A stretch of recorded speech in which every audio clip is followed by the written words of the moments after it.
எந்த முடிவும் எடுக்கப்படாமல் 3 மணி நேரம் நடந்த மீட்டிங்.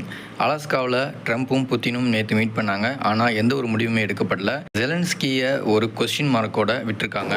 ஜெலன்ஸ்கி மட்டும் கொஸ்டின் மார்க்கோட இல்லை, யூரோப்பியன் யூனியன், நேட்டோ, யுக்ரைனிய மக்கள், அப்புறம் ரெஸ்ட் ஆஃப் தி வேர்ல்டு, இப்படி எல்லா மக்களுமே ஒரு பெரிய குழப்பத்தில் தான் இருக்காங்க. இந்த மீட்டிங்கில் அப்படி என்ன பேசினாங்க, என்ன நடந்தது, உலகத்தில் போர் இனிமேட் நடக்குமா நடக்காதா, பீஸ் கிடைக்குமா கிடைக்காதா, பர்சீவிங் பீஸ் அப்படின்ற டாப்பிக்கில் நடந்த இந்த அலாஸ்கா மீட்டிங்கில் என்ன தான் முடிவு எடுத்தாங்க அப்படின்றத பார்க்கலாம். புத்தின் முதல்ல பேசும்போது என்ன சொன்னார் அப்படின்னா, அமெரிக்க அதிபரை நான் முதல்ல வரவேற்றப்போ அவர்கிட்ட ஹலோ டியர் நெய்பர் அப்படின்னு சொன்னேன். ஆமாம், நாங்கள் உண்மையிலே நெய்பர் தான், ரொம்பவே க்ளோஸான நெய்பர். ஏன்னா எங்கள் 2 பேர் கண்ட்ரிக்குள் நடுவில் ஒரு சின்ன கடல் பரப்பு மட்டும்தான் இருக்குது. அதனால நாங்கள் ஒரு முக்கியமான க்ளோஸான நெய்பர் அப்படின்றத சொன்னார்.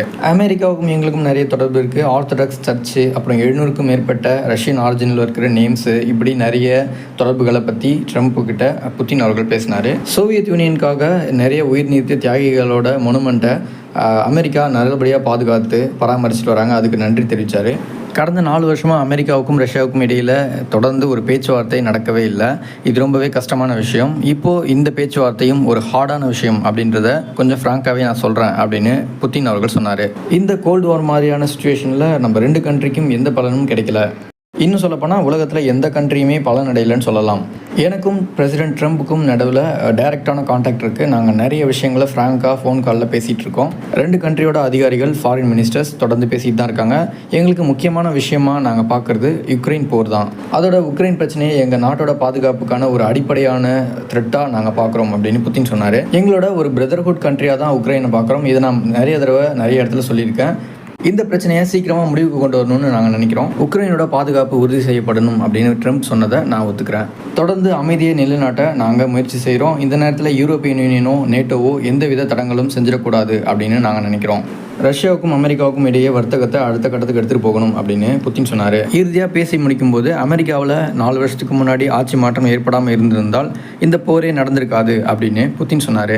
பிறகு ட்ரம்ப் பேச ஆரம்பித்தார். அவர் இந்த மீட்டிங்கை ஒரு ப்ரொடக்டிவான மீட்டிங்காக பார்க்குறேன் அப்படின்னு சொன்னார். பேசப்பட்ட நிறைய விஷயங்களை நாங்கள் 2 கண்ட்ரியுமே ஒத்துக்கிட்டோம் அப்படின்னு சொன்னார். அடுத்தடுத்த நாட்களில் நிறைய பேர் கூட நான் பேச போகிறேன். ஜெலன்ஸ்கி கிட்ட இதை பற்றி பேசி இந்த மீட்டிங்கில் என்ன பேசணும் அப்படின்றத பேச போகிறேன். அவரை மீட் பண்ணவும் போகிறேன்.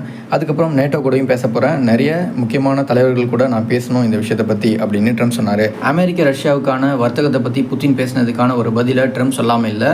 என்ன தான் சொன்னாலும் குற்றம் தான் அப்படின்ற மாதிரி நீங்கள் செஞ்சது குற்றம் அப்படின்றத ட்ரம்ப் பதிவு பண்ணிட்டாரு. பை த வே, இந்த மீட்டிங் முடிஞ்சதுக்கப்புறம் ஜெலன்ஸ்கி ஒரு பதிவு போட்டிருக்காரு. ஜெலன்ஸ்கி என்ன சொல்லியிருக்காரு அப்படின்னா, ட்ரம்ப்பும் புத்தினும் சேர்ந்து பேசிகிட்டு இருக்கிற அந்த நாளில் கூட எங்கள் கண்ட்ரி மேலே ரஷ்யா நிறைய தாக்குதலை நடத்தியிருக்கு அப்படின்னு சொல்லியிருக்காரு. இந்திய பிரதமர் நரேந்திர மோடி அவர்கள் உக்ரைனுக்கு போயிருந்தப்போ ரஷ்யா தாக்குதலை நிறுத்தி வச்சிருந்தது ஒரு குறிப்பிடத்தகுந்த விஷயம். ட்ரம்ப்பும் புத்தினும் சேர்ந்து பேசியிருந்தாலும் எந்தவித உடன்பாடும் எட்டப்படவில்லை அப்படிங்கிறது ஒரு ஏமாற்றமான விஷயமாக தான் உலக நாடுகள் பார்க்குறாங்க. அமெரிக்க ஊடகங்களில் ஒரு விவாதம் போயிட்டு இருக்கு. ட்ரம்ப்பும் புத்தினும் சந்திச்சதில் புத்தினோட கை தான் ஓங்கி இருந்தது, ட்ரம்ப் கொஞ்சம் டாமினேஷனை விட்டு கொடுத்துட்டாரு அப்படின்னு அங்கே ஒரு விவாதம் போயிட்டு இருக்கு. 2 பேரும் சந்திச்சிட்டு இருந்த டைம் நிறைய பிரஸ் பீப்புள்ஸ் அங்கே நின்று நிறைய கொஸ்டின்ஸை ஒரே டைமில் கேட்டிருந்தாங்க. இதனால் புத்தின் கொஞ்சம் கோபம் ஆகிட்டாரு. அதனால் எல்லாரையும் வெளியில் போக சொல்லிட்டாரு. இது அமெரிக்க அதிபர் இருக்கும்பொழுதே இப்படி பேசினது அங்கே இருக்கிற மக்களுக்கும் அமெரிக்க ஊடகங்களுக்கும் ஒரு பெரிய அதிர்ச்சியாக இருந்திருக்கு. ஆனால் இதுக்கு பதில் அளிச்சிருக்கிற வெள்ளை மாளிகை 2 பேரோட சந்திப்பு நல்லா நடந்தது, அதனால தான் 2 பேருமே சேர்ந்து ப்ரெஸ்ஸை சந்திச்சாங்க.